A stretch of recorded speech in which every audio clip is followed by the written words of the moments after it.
Okay.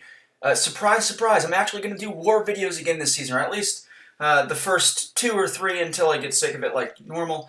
But here we are matched against HCK, and we know that they're good. They finished above us in the in-game leaderboard last season, and last season they were really kind of Jekyll and Hyde. They were either really good or they just kind of had a bad war if they weren't great. So anyway, no idea what to expect going into this war other than we really need to be good. And last season we started with our worst war of the season. It ended up being our worst war of the season. That was against SAS, and we lost that. So we really just want to kind of course correct here. I'm bringing in Cosmic Ghost Rider, White Magneto, and Scorpion. Scorpion is going to do a lot, Cosmic Ghost Rider is going to do a lot, and White Mags isn't taking any fights, but he's doing his normal thing. So, alright, this first path, we of course have a new global node, and that global node is called Unsteady Ground. Basically, if you're fighting an unsteady ground, a global defender, and you have any debuff on you, then you're going to have a 30% chance to glance. Now, any attack of yours that glances has minus 100% offensive ability accuracy, meaning if you have, like Scorpion, if he has an attack that inflicts a sting debuff, it will not do that if he glances. But it's only 30% per debuff, so really you just don't want to be running suicides against global defenders because you'll have a chance to glance. And then the other factor is when the defender throws a special, then you'll get an unsteady debuff, which has a 100% chance to cause glancing for 6 seconds. But Cosmic Ghost Rider is not an attacker. However, he is really, really good because, as you guys are going to see, with a standard rotation, you can get to an SP2 and win fights before they can ever throw a special. You just don't need to throw, you don't need to run suicides. You don't need to, do anything after they throw a special. Just kind of wait out that debuff. All right. This fight, I think I remember, this was War 1, this was like a week ago, but this was kind of an ugly fight. I was just kind of missing some dex timing. That's going to come into play a little bit later in this war.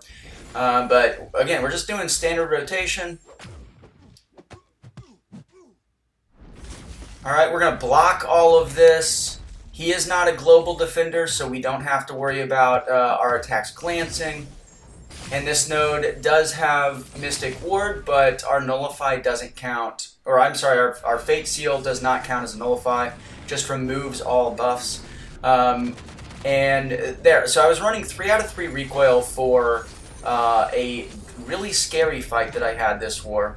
And for the next fight, they were basically the 2 scary fights I had this war, and so that's why I lost a massive chunk, 10% of my health from that special. Dropped him down to 3%. So unfortunate they didn't kill him, but it's all good.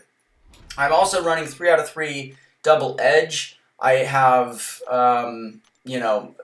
max boosts on right now for Cosmic Ghost Rider.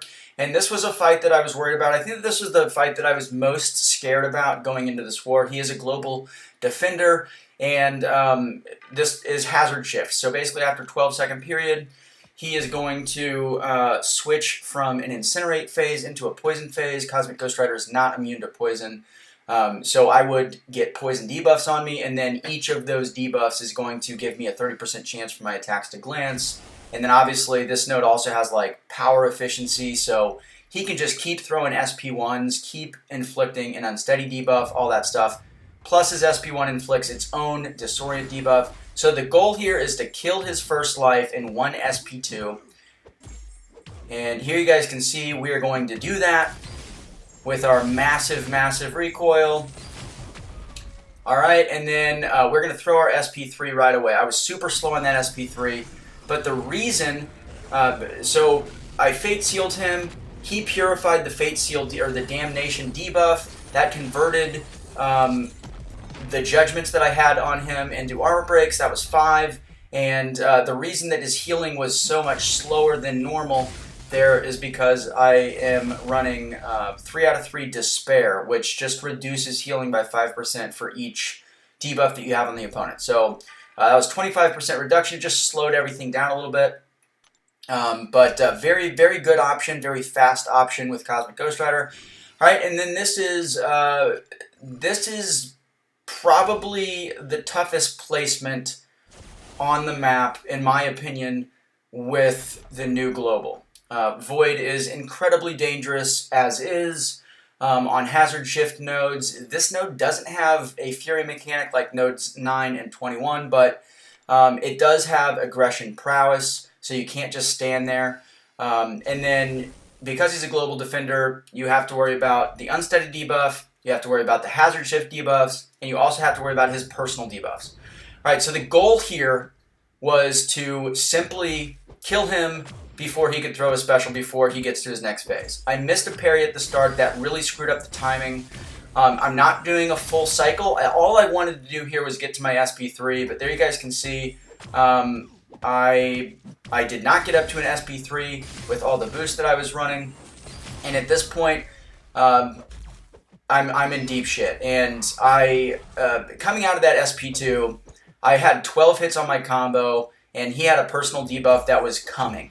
And I made the calculated decision to just go ahead and throw my SP2, hoping that some of the hits would crit through the glancing, because it was just a personal debuff, not the unsteady debuff, and it just didn't work out. And here, the 3 out of 3 recoil that I had on specifically to give myself the best chance to get to an SP3 after my first SP2 in this fight kind of does me in, actually. So wait until you guys see how much health he actually has left. It's really depressing and demoralizing. I was just stunned. I checked the score. It's our first death. They've died once through this point, thankfully. But you can't even see his health. And there it's 700 health. Even with glancing, that is 1 light attack with Cosmic Ghost Rider. With any of my champs, that's 1 light attack. So I mean, it's like a third or a fourth of a light attack. So I'm going to go in here with White Magneto. I'm just going to pick up an extra persistent charge. Not that it's not going to come into play later, but just in case. And yeah, just so sad. I mean, War 1, man, I really wanted to not die this season, as I hope every player at this level wants. But anyway. All right, so this node is Chitinous Thorns here, and then for each armor buff that the defender has, also provides a 30% chance for the attacker to glance attacks. Not really a big deal here. We're just going to play around this armor. So he is a villain. We're going to start with an armor break, which means that we need to parry him 6 times to activate Furies instead of hitting into him, which will activate armors. So there's 1, there's 2... There's 3, and we're going to do that until he has 5 Fury buffs. Once he has 5 Fury buffs, he can't gain armor buffs until like he does like a reset on all of his buffs and all that stuff. I don't really know what it's called, but he has like a cycle, so it can reset, and after it resets, you have to do this all over again. But with CGR, we'll just kill him before that happens. So there we go.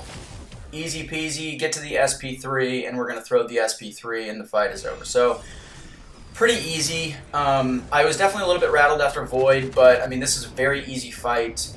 And on this node in particular, worst case with the Bleed Immune is your attacks are glancing. On the node after this, on this path, which is, what is that, node 42, he would actually shock you, and it has enhanced shock. And in my opinion, that would be a slightly stronger place to put him, a more dangerous place to put him. All right, and then we have 3 fights. Our final 3 fights are with Scorpion, which is really cool.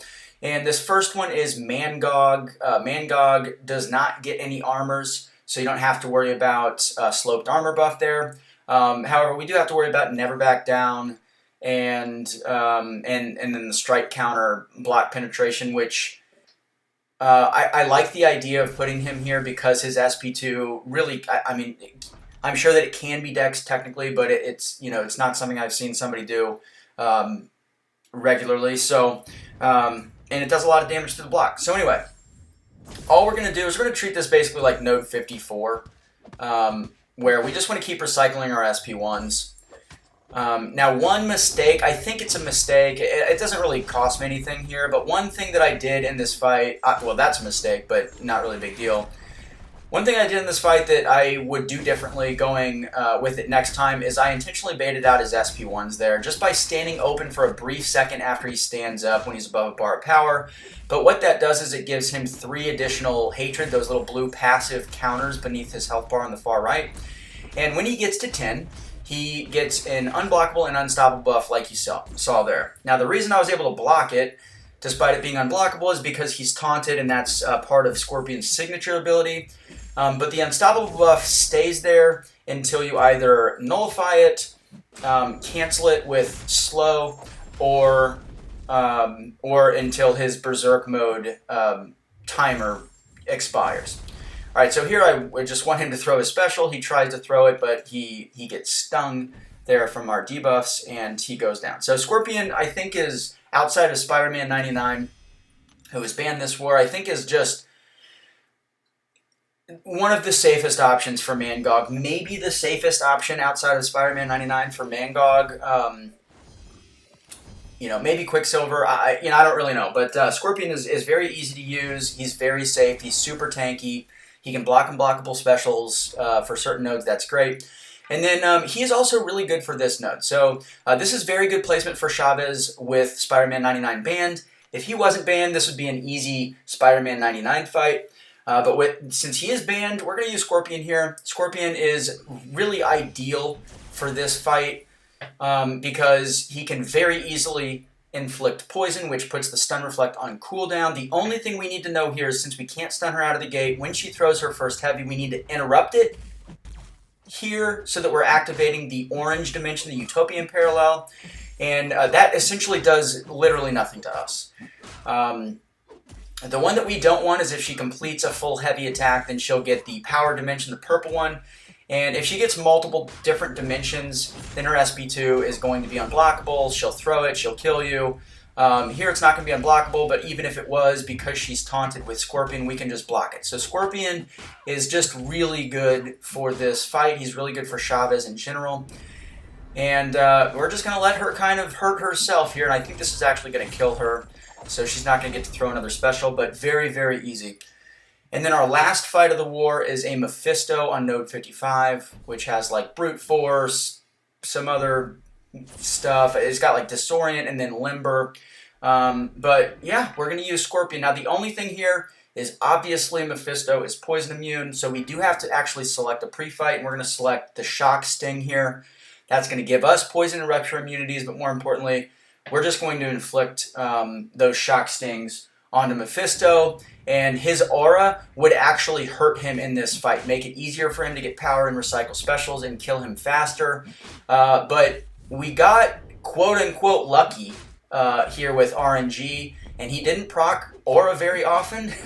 And in this particular matchup, you actually want him to proc it so that he can keep throwing his SP1, because there you guys can see the big chunks that he's doing to himself.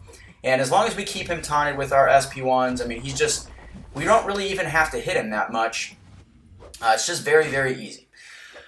So that's the plan. We're basically just playing this fight stun immune, waiting for our ends. We're going medium to inflict our sting debuffs. And then if we get close, we might throw in a couple extra combo hits just to get to our SP1. But yeah, we just want to keep him taunted, and we want to keep them sting debuffs on. And let him just throw specials until he falls over. There I could have gone 3-hit combo just to push him over a bar, but all is good. So Scorpion is very good. We're going to be using him a lot this season. I'm very excited about that. And yeah, that's the war, guys. We ended up winning this war. Fortunately, we didn't really have a very good war, but unfortunately for their side, HCK also struggled. You guys will see in the war alliance rating or rankings sheet for the scoreboards of wars 1 through 3 that a lot of alliances struggled this war, adapting to the new global. And yeah, I don't know. We'll see how this season goes. We're already done with 3 wars, of course, so we know how that went. But here's to hoping for the best for us this season. And I do hope for the best for HCK as well, as long as they're not matching us, in which case I hope we beat them again. But that is it, guys. Leave a like and a comment, and I'll see you in the next one.